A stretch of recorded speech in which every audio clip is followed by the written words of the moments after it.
that being said, without further ado, I'd like to bring up the candidate for the 11th Congressional District of Burke County, Mr. Vance Patterson.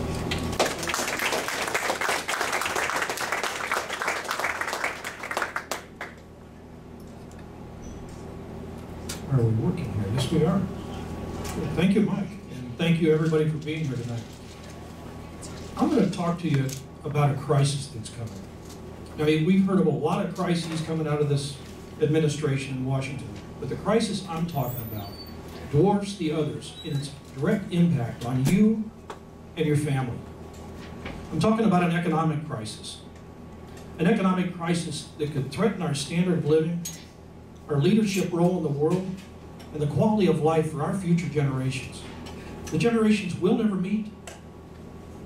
They're going to look back on us and say, what were you thinking to leave us such a mess after your parents left you such a wonderful America?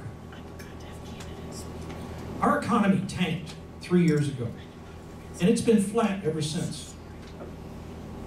Do you know that 9 of the last 11 recessions lasted less than a year? And this one's been going on for over 3 years now. And here's the scary part. The massive debt we've been accumulating is still growing every year by $1 trillion. And Obamacare doesn't hit until 2013. When that massive debt starts hitting and Obamacare kicks in, what economic activity we've got going is going to be crushed.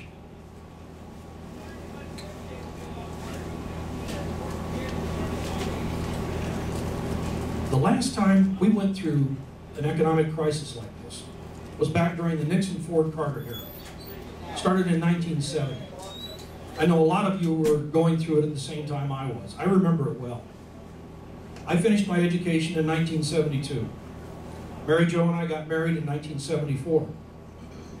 We moved 9 times our first 10 years of marriage while I was looking for a job that would last. And I was working hard to find that job. In 1979, I started my first company. It was a restaurant. In 1981, I lost my company. We lost our house. My young wife and I had a 2-year-old, an infant, and she was pregnant again. And we had no insurance. One of her biggest concerns was whether the hospital was going to let us back in, because we hadn't finished paying for our second child. And I still owed the government over $50,000 in back taxes because of business losses. So what did we do? Well, the first thing we did was move again, something we were pretty good at. But we adapted. We did more with less. We rented up and we started over. I was 31 years old. Now, the big difference between back then and what we're going through now was inflation. Not just inflation, but what we call hyperinflation. It got so bad that there was an economist named Arthur Oaken that came up with an index to measure how we were doing. Does anybody remember what that index was called? Misery. Misery index. The misery index. Oh, what leadership we had back then. The misery index was a combination of unemployment added to inflation. And the worst it got was under Jimmy Carter in 1978. It got up to 22. Well, people say not to worry about inflation now, that it's not going to be a problem for another 2 or 3 years. So don't worry about it. Well, I don't know what stores they're shopping at, but when I go to the grocery store and I look at the faces of the other people that are shopping, they are really worried, scared when they're looking at the prices on the shelf as to how they're going to feed their families. Bread, milk, eggs, margarine, vegetables, meat, everything going out of sight. And what's something we watch in the business world are the commodity prices. Corn and cotton have almost doubled in the last year. Copper has gone up 300% in the last 18 months. When those commodity prices work their way through the system and come out at the retail market, we're going to be right back into those Nixon-Ford-Carter era. That economic crisis lasted 17 years. I don't know about you, but I don't want to wait 15 to 20 years for this crisis to pass. And I certainly don't want to leave it to our future generations. So what do? Well, if it was a military crisis, we'd go to the military. If it was a judicial crisis, we could go to the judges and attorneys. If it was an immigration crisis, we could go to law enforcement. But this is an economic crisis. It's coming at us and it can't be stopped. So we need to go to those who live with the economy day and night, the ones who take it home with them, because they're not just worried about putting food on the table for their families. They're worried about their employees having a place to work so they can put the food on the table for their families. I'm talking about the business owners. The business owners are the ones who know you can't kick a problem down the road for someone else to solve, and that blaming it on someone else doesn't do any good. The business owners know that they've got to get all the right answers out on the table, select the best right answer, and then move to confront the problem and solve it, turn it around, and lead in the right direction. That's why you're hearing we need more business owners in Washington, more business leaders, the ones who are problem solvers and will lead in getting it done. So who am I to be saying all this? Well, a lot of you know me. I'm Vance Patterson, a neighbor of yours here in Burke County. I'm a father of 4, married 37 years to my wife, Mary Jo. We've been living here in Burke County for 17 years now. I'm an American businessman. I've started 16 companies. 2 of them made the Inc. 500 list for the 500 fastest growing companies in America. Twice, I've been a finalist for Entrepreneur of the Year here in the Southeast region. I currently own and operate 4 companies. 3 of those companies got crushed in 2008 when we entered the Great Recession. But I'm proud to say I've got the best employees in the world. And all 3 of them, we turned around in a year. And they're all 3 stronger now than when we went into the Great Recession. Now the 4th company, that one we started in 2009. April of 2009, right after I spoke at the first Tea Party here in Burke County. I was driving home. We had 500 people out there that day. And I was driving home, and I called my number 2 guy at work, Thomas. I said, Thomas, there's a market here for something. And he says, well, what do you got in mind? I said, I don't know. There were over 500 people here. And they were making up signs and banners and T-shirts. Well, I said the magic word. Thomas had had an interest in T-shirts for the last 5 years. Within 3 weeks, we had a machine in, and we were silk screening T-shirts. That company, called Frenzy, will probably make the Inc. 500 list as our 3rd company next year or the following year. How did we do all this? Especially in bad times, the times that everybody's going through now. Well, we adapted. We did more with less. Something you all do when bad times hit. And this is something that our government needs to learn. It needs to be shown how to do it. To do more with less and adapt. Now, one of the companies I have manufactures industrial fans. We actually make things out of metal, ship them across the country and around the world. I am a manufacturer. Traveling and doing business in different parts of the world allowed me to learn the cultures and how important these cultures are around the world when you try to do business and world politics. I've traveled and negotiated and done business in England, Scotland, all across Europe to Greece. I've negotiated and done business in Russia, Saudi Arabia, Central America, South America, and in China. And one of the things I've learned is how important knowing the cultures of these other countries is in doing business. Back in 1995, I traveled over to Moscow, set up a joint venture to manufacture our fans over there with a company called Movec, the Moscow Ventilation Company. This is a company that dated back to 1937, was set up under the Stalin era.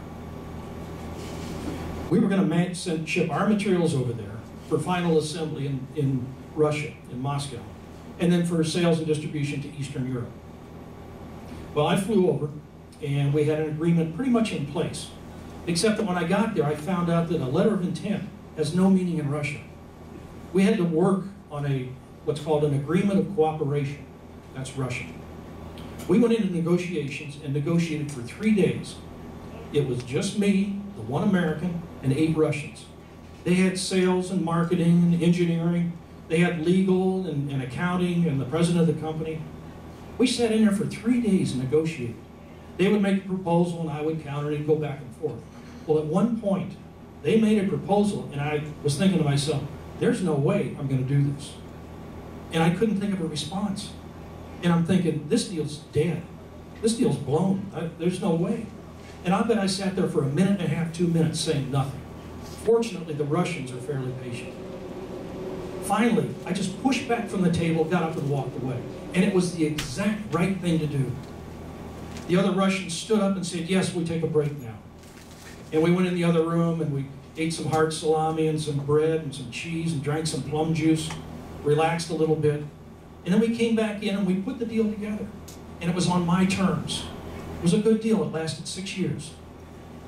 Well, what is to be known here is that they realized that I was the only American in the room. And when I left, the deal was off. And they know, as most of the world knows, that if you're not dealing with America, you are not a global player. This is something that our government needs to learn and do when negotiating with other countries. That if it's not in the best interest of our country, to push back and walk away. We've got to negotiate based on what's best for our country and not be worried about saving the other countries. Now, another quick example of working overseas would be like in Brazil. We manufacture down in Brazil also. In Brazil, in negotiating, if I go into a room and we're sitting there and negotiating, and you leave your camera on the table and come back and I have your camera, I didn't steal your camera. You see, I was just being more clever. Because before you had your camera, and now I have your camera. And in Brazil, that's not stealing. It's just being more clever. Now, Brazil is not full of a bunch of thieves. They're not all thieves down there. It's just a different culture. And you need to understand that when you're negotiating with these other countries.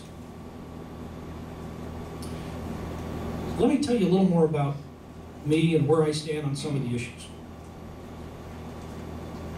I believe in tax reform. We need to simplify our tax system. We need to get the social engineering out of our tax code. And social engineering means, if I want you to do something, I'm going to give you a tax break. If I don't want you to do it, I'm going to tax you. That's social engineering. That is what is complicating so much our tax code. Our taxes should only be used for 2 things: to pay our bills and defend our country. And beyond that, it should be a non-issue. I support term limits and believe that our founding fathers would be stunned if there was such a thing as a professional politician. I stand strong on the Second Amendment and have been a gun owner since I was 6 years old. I believe in the Defense of Marriage Act. 1 man, 1 woman, traditional marriage. I believe in free trade among states and fair trade among countries. And there's a huge difference between the two. Something our government didn't realize when it set up NAFTA and CAFTA. NAFTA should be rolled back and renegotiated based on what's best for our country. I'm against all forms of abortion. I will stand up to political correctness. And the first stand I'll take is to affirm God in government. Not religion in government, but God in government. G.K. Chesterton, a renowned writer back in the 1920s and 30s, wrote, "Once remove God from the government, and the government becomes the God." And that is so true. That's what's happening in Washington now. They want us to come to Washington, to our government, for all our needs. And that's wrong, and we need to stand up for what is right.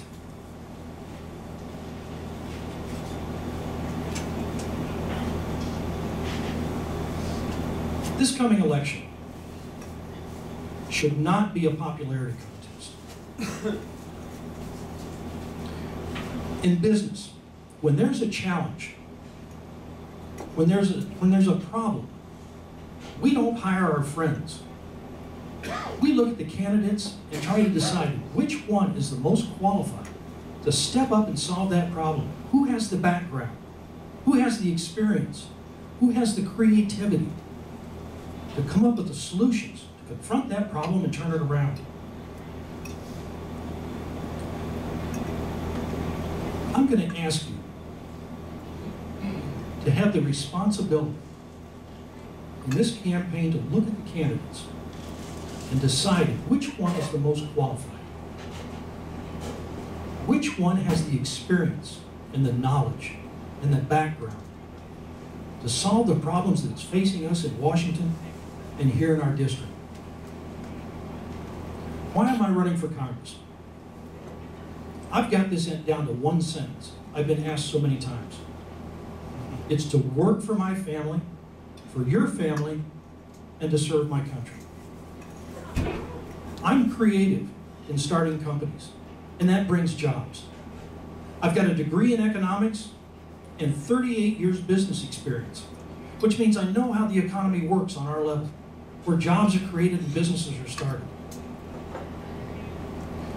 I'm experienced and have knowledge in negotiating nationally and internationally. I have a good working knowledge of the Constitution and our Bill of Rights. And I have the foresight to see this economic crisis coming at us and the passion to step up and confront it and turn it around. I ask you to look at the candidates and decide again which one is the most qualified. It's not just a matter of going to Washington and voting right. Anybody can do that. Voting right is easy. If it was just about voting right, we could mail it in and save $1.5 million to $2 million a year. You need to hire somebody that has the background, the experience, and the passion to, first of all, step up and confront the Democrat Representative Schuler on the issues and return this district to the conservative Republican column. And then is that the candidate that's most qualified to go to Washington and work and here in our district to do what needs to be done?